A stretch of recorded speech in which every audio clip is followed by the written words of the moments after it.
नमस्कार साथियों, कैसे हैं आप सब। लास्ट वीडियो में हम ये समझने की कोशिश किए कि वो कौन से फैक्टर थे जिनकी वजह से ब्रिटिश पार्लियामेंट को ब्रिटिश ईस्ट इंडिया कंपनी को रेगुलेट करने के लिए एक स्टेप उठाना पड़ा। और वो रेगुलेटिंग एक्ट के रूप में वो स्टेप हमको देखने को मिला। इस वीडियो में हम ये समझने की कोशिश करेंगे कि रेगुलेटिंग एक्ट में वो कौन से प्रोविजन थे जिनके माध्यम से British parliament British east India company को रेगुलेट करना चाहती थी। तो सबसे पहले इसका सबसे पहला प्रोविजन ये है कि इंडिया में ब्रिटिश ईस्ट इंडिया कंपनी की जो टेरिटरीज हैं जिन पर उसका कंट्रोल है, जिसमें 3 बड़े प्रोविंस आते थे, प्रेसिडेंसीज आती थी, बंगाल प्रेसिडेंसी, मद्रास प्रेसिडेंसी और बॉम्बे प्रेसिडेंसी। तो इन तीनों को रेगुलेट करने के लिए उसमें एक प्रोविजन डाला गया कि जो बंगाल प्रेसिडेंसी है, बंगाल प्रेसिडेंसी के अंदर यानी उसके अंडर में मद्रास और बॉम्बे प्रेसिडेंसी को रख दिया गया।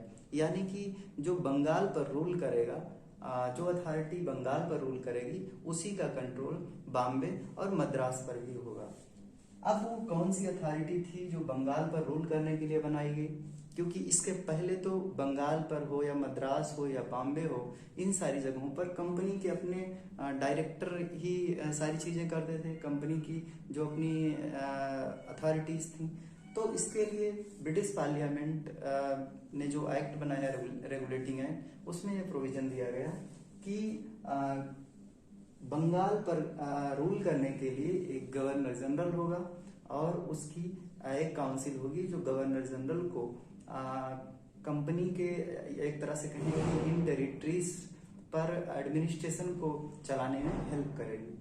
यानी कि एक गवर्नर जनरल और उसकी एक काउंसिल बंगाल पर रूल करेंगे और बंगाल पर रूल करने की वजह से वो बॉम्बे और मद्रास पर भी रूल करेंगे। यानी कि जो कानून वो बंगाल के लिए बनाएंगे वही कानून बॉम्बे और मद्रास के लिए भी लागू होगा।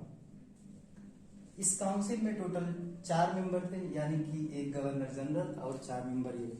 गवर्नर जनरल एक तरह से कहें कोई भी डिसीजन लेने के लिए स्वतंत्र नहीं था।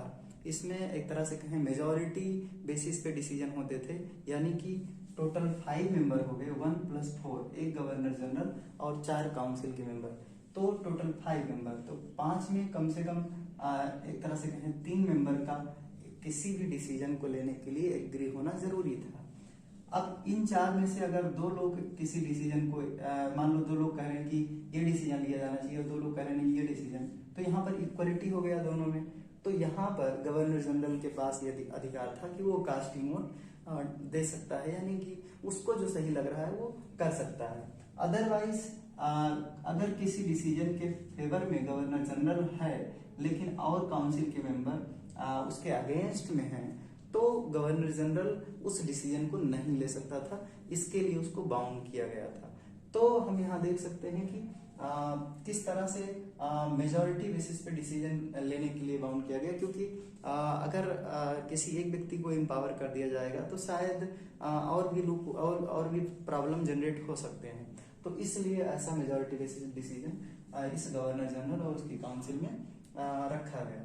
इसके अपॉइंटमेंट की बात करें गवर्नर जनरल के, तो गवर्नर जनरल या उसकी काउंसिल को अपॉइंटमेंट जो उसकी अपॉइंट करने की जो बात है, वो जो कंपनी के डायरेक्टर होते थे, अभी हम समझेंगे कि डायरेक्टर कौन होते थे। अभी इतना समझिए कि कंपनी के जो डायरेक्टर होते थे, जो कंपनी को कंट्रोल करते थे, वो ब्रिटिश क्राउन को, चाहे किंग हो चाहे क्वीन हो, उस समय किंग जॉर्ज 3 थे, तो किंग ही एक तरह समझो।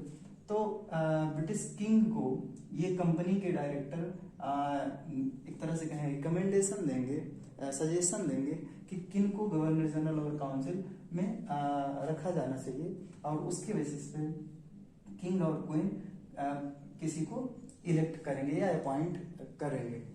तो ये था इनके अपॉइंटमेंट का प्रोसीजर। गवर्नर जनरल की काउंसिल को एक तरह से कहें कि रिमूव करने की अथॉरिटी किंग या क्वीन के ही पास थी। उसके अलावा और किसी भी एक तरह से तरीके से उनको हटाया नहीं जा सकता था। तो इस गवर्नर जनरल और उसकी काउंसिल में इस काउंसिल को काफी ज्यादा एम्पावर कर दिया गया, ताकि क्योंकि ये मल्टी मेंबर्ड बॉडी थी, 4 सदस्य थे, 4 मेंबर थे, इसीलिए इसको इतने पावर दिए जा रहे हैं यहाँ पे, ताकि इतने बड़े क्षेत्र पे अगर एडमिनिस्ट्रेशन को चलाना है तो एक व्यक्ति नहीं बल्कि कई लोग जब मिलकर डिसीजन लेते हैं तो वो डिसीजन सही होने की पॉसिबिलिटी ज्यादा होती है। इसके टेन्योर की बात करें कि इनका अपॉइंटमेंट हुआ, ये आ गए यहाँ पर कंट्रोल करने के लिए, तो इनका टेन्योर 5 ईयर है। ये 5 साल तक अपने एक तरह से कहें कि काम करेंगे, उसके बाद में इनको हटा करके दूसरे व्यक्ति को एक तरह से कहें कि उस अथॉरिटी पे, उस सीट पर बना दिया जाएगा।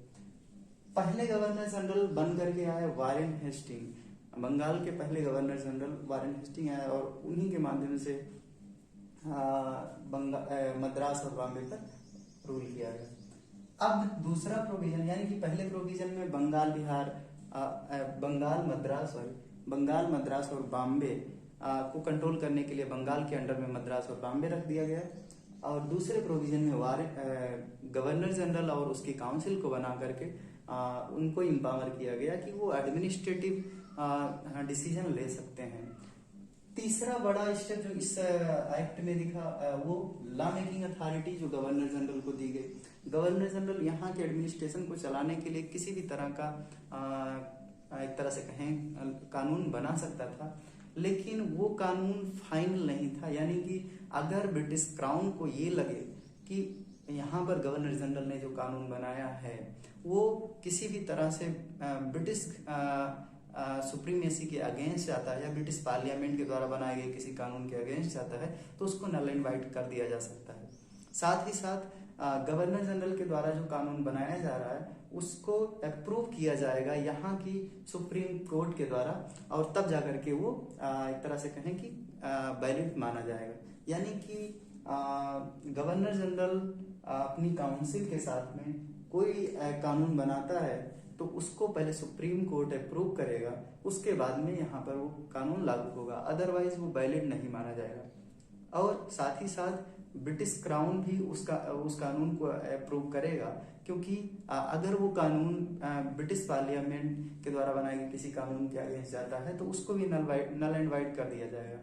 तो ये एक तरह से कहें सेकेंड पार्ट था इसका, थर्ड प्रोविजन था इसका। इसके बाद में अभी हम सुप्रीम कोर्ट की बात की, तो इस रेगुलेटिंग एक्ट में ये भी प्रोविजन रखा गया कि जो बंगाल प्रेसिडेंसी है, बंगाल प्रेसिडेंसी की जो एक तरह से अभी जो प्रेजेंट कोलकाता है, वहां पर फोर्ट विलियम एक तरह से कहीं जगह है उस समय था, तो फोर्ट विलियम पर सुप्रीम कोर्ट के इस्टेब्लिशमेंट की बात की गई। सुप्रीम कोर्ट में टोटल 1 चीफ जस्टिस होंगे और 3 और जज होंगे। तो इस तरह से इस जुडिशियल बॉडी को बना करके कई तरह के जो कॉन्फ्लिक्ट पहले जनरेट होते थे उनको रिजोल्यूट करने का पावर इस सुप्रीम कोर्ट को दे दिया गया। ये सुप्रीम कोर्ट एक तरह से कहें कि कंपनी के या फिर एडमिनिस्ट्रेशन के सिविल, क्रिमिनल या फिर इक्लेसियास्टिकल केसेस को सॉल्व करने के लिए एम्पावर्ड थी। इक्लेसियास्टिकल केसेस मतलब कि ऐसे केस जो डायरेक्टली चर्च से रिलेटेड हों, क्योंकि जो ब्रिटिश ईस्ट इंडिया कंपनी एक तरह से ब्रिटेन के लोग जो यहाँ पर आए थे वो बेसिकली क्रिश्चियन थे, तो यहाँ पर कई तरह के चर्च भी, कई ढेर सारे चर्च भी सेटअप हो गए थे, और कई तरह के प्रॉब्लम ऐसे जनरेट होते थे जो डायरेक्टली चर्च से रिलेटेड होते थे। तो उसके लिए एक अलग ही यहाँ पर टर्म यूज किया जा रहा है, क्योंकि सिविल, क्रिमिनल और इक्लेसियास्टिकल केसेस 3 तरह के केसेस जनरेट होते थे, 3 तरह के प्रॉब्लम जनरेट होते थे।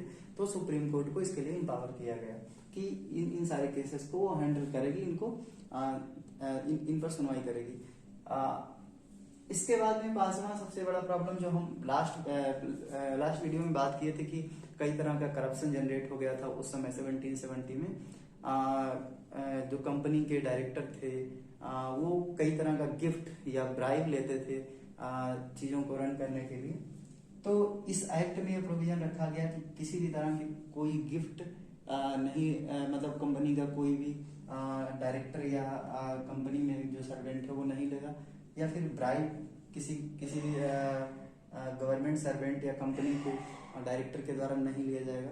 अगर ऐसा करते हुए कोई मिलता है तो उसके लिए एक तरह से कहें कि पनिशमेंट का प्रोविजन रखा गया। और खासकर हायर अथॉरिटीज के लिए जैसे कि गवर्नर जनरल या काउंसिल या कंपनी के डायरेक्टर्स के लिए ये प्रोविजन रखा गया कि उनको उनके केसेस की सुनवाई जो होगी वो ब्रिटेन में होगी, और ब्रिटेन में इसके लिए स्पेशल कोर्ट सेटअप किए गए। इसके बाद में अगला प्रोविजन जो इस एक्ट में है वो शेयर होल्डर्स को लेकर के है। जैसे आज भी हम देखते हैं कि जो बड़ी बड़ी कंपनीज हैं जैसे कि टाटा, बिरला या अंबानी की कोई भी कंपनी है, तो उस कंपनी में जितना भी एक तरह से कहीं इन्वेस्टमेंट होता है वो सिर्फ एक व्यक्ति का नहीं होता है, कई सारे लोग उसमें इन्वेस्ट किए होते हैं और उसके माध्यम से वो कंपनी रन होती है, उनको शेयर होल्डर बोलते हैं। तो ब्रिटिश ईस्ट इंडिया कंपनी भी एक कंपनी थी, तो उसमें भी कई तरह के शेयर होल्डर थे। तो उनके उसमें लोग जो शेयर लगाते थे उसके माध्यम से कंपनी के डायरेक्टर को इलेक्ट करने का प्रोविजन था। जैसे कि एक लिमिटेड अमाउंट से ज्यादा जब आप शेयर लगाएंगे तो आपको ये पावर दे दिया जाएगा कि आप कंपनी के डायरेक्टर को इलेक्ट कर सकते हैं। तो उस समय जो अमाउंट था वो 500 स्टर्लिंग पाउंड था, लेकिन इसको इस एक्ट में इंक्रीज करके 1000 स्टर्लिंग पाउंड कर दिया गया। और अब ऐसे शेयर होल्डर जो 1000 स्टर्लिंग पाउंड से ज्यादा शेयर लगाएंगे इस कंपनी में, उन्हीं को ये एक तरह से कहें राइट होगा कि वो कंपनी के डायरेक्टर को इलेक्ट कर सकते हैं। यही लोग जो इन्वेस्टर हैं इस कंपनी के, यही लोग एक बॉडी को एक तरह से कहें इलेक्ट करेंगे जो 40 मेंबर्ड बॉडी होगी, ठीक। और यही डायरेक्टर जो अभी हम बात कर रहे थे कि क्वीन या किंग को सजेस्ट करेंगे, रिकमेंड करेंगे कि किसको गवर्नर जनरल या काउंसिल में रखा जाए। तो कुल मिला जुला के कंपनी को भी एम्पावर करने की कोशिश की गई इसमें कि कंपनी के डायरेक्टर ही बता रहे हैं के माध्यम से डायरेक्टर एम्पावर्ड हैं कि गवर्नर जनरल और काउंसिल में कौन लोग होंगे इसको रखने के। दूसरी बात, इन डायरेक्टर्स का जो एक तरह से कहें कि पहले भी कंपनी में डायरेक्टर थे इस रेगुलेटिंग एक्ट के आने के पहले, तो उनका जो टेन्योर था पहले वो 1 ईयर था। तो होता ये था कि चूंकि ये इलेक्टेड लोग थे डायरेक्टर जो थे, तो इसके लिए इनको एक तरह से कहें चुनाव भी करना पड़ता था अपना और सारी चीजें। तो 1 ईयर में एक तरह से कहें कि ज्यादा टाइम मिलता नहीं है, मतलब कि इलेक्ट होके आए, ज्यादा काम हुआ नहीं, फिर अगले इलेक्शन की तैयारी में जुट गए। तो इसके लिए इस प्रॉब्लम को सॉल्व करने के लिए इन डायरेक्टर्स का जो टेन्योर था वो 4 ईयर कर दिया गया। मतलब कोई डायरेक्टर इलेक्ट होगा तो वो 4 साल तक ऑफिस में बना रहेगा। अब इसमें एक तरह से कहें प्रॉपर टाइम मिल जाता है डायरेक्टर को, ताकि वो कंपनी पर ध्यान दे। अपना इलेक्शन अब 4 साल बाद है उसका, तो उस इलेक्शन पर उसका ज्यादा ध्यान नहीं रह करके बीच में वो कंपनी पर ध्यान देने के लिए एम्पावर्ड किया गया। और साथ ही साथ जैसे कि आज हम देखते हैं राज्यसभा में कि एक तरह से हर एक पार्टिकुलर टाइम पीरियड में लोग रिटायर होते जाते हैं। जैसे लोकसभा से हट करके राज्यसभा में लोगों का रिटायरमेंट है, तो उसी तरह से यहाँ पर भी था कि 1/4 मेंबर हर साल रिटायर होते रहेंगे, और इस तरह से सभी का टेन्योर 4 ईयर होगा। तो ये 6 नंबर का एक तरह से कहें कि प्रोविजन इसमें रखा गया।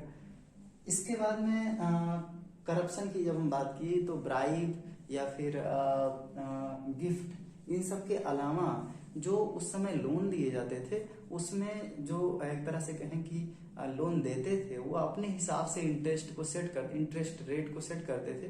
जैसे कि हम 10% इंटरेस्ट रेट या 20% कितना लेंगे, वो इंटरेस्ट जो लोन दे रहा है वही सेट करता था। तो अलग अलग लोग, अब चूंकि हर कोई चाहता है कि हमारा प्रॉफिट हो, तो उसके लिए ज्यादा से ज्यादा इंटरेस्ट रेट रखने की कोशिश करते थे जो लोन देने वाले होते थे। इसको कंट्रोल करने के लिए इस एक्ट में एक प्रोविजन लाया गया कि इस इंटरेस्ट रेट का एक फिक्स्ड रेट रख दिया गया। ये अबाउट 12% की था उस समय। इसके बाद में अगला प्रोविजन जो है कि कंपनी के कई सारे एरियाज को कंट्रोल करने के लिए एक तरह से ब्रिटिश पार्लियामेंट को इम्पावर्ड कर दिया गया।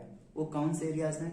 पहला कि कंपनी का जितना मतलब एक तरह से अब बंगाल, मद्रास या बॉम्बे से जितने भी रेवेन्यू जनरेट होंगे उस रेवेन्यू से रिलेटेड सभी पेपर ब्रिटिश पार्लियामेंट की ट्रेजरी, जो एक तरह से जैसे हम यहाँ इंडिया में देखते हैं अभी मिनिस्ट्री ऑफ फाइनेंस, तो वैसे वहां पर ट्रेजरी डिपार्टमेंट है, ठीक, तो उसको प्रेजेंट करना पड़ेगा। यानी कि यहाँ पर कितने टैक्स कलेक्शन हो रहे हैं इसका सारा डिटेल ब्रिटिश पार्लियामेंट को होना चाहिए। दूसरी बात है सिविल या मिलिट्री से रिलेटेड सारी चीजें जितने भी पेपर हैं वो वहाँ के एक तरह से ब्रिटिश पार्लियामेंट के करेस्पॉन्डिंग डिपार्टमेंट में सबमिट होने चाहिए। तो इसके पहले, इस एक्ट के आने के पहले ब्रिटिश ईस्ट इंडिया कंपनी जितने भी काम करती थी उस पर वो खुद स्वतंत्र थी, लेकिन इस एक्ट के आने के बाद में कई तरह से कंट्रोल किया जा रहा है ब्रिटिश ईस्ट इंडिया कंपनी को। जैसे उसकी रेवेन्यू कितनी कलेक्ट हो रही है, साथ में सिविल या मिलिट्री से रिलेटेड क्या एक्शन लिए जा रहे हैं, तो ये सारी चीजें इस एक्ट में थी। हम उम्मीद करते हैं कि इस वीडियो में रेगुलेटिंग एक्ट की चीजों को हम समझाने में सफल रहे होंगे। अगर आपको कुछ डाउट है तो आप कमेंट बॉक्स में लिखिए, हम अगले वीडियो में कोशिश करेंगे उसको क्लियर करने की। वीडियो देखने के लिए धन्यवाद, मिलेंगे किसी अगले वीडियो में।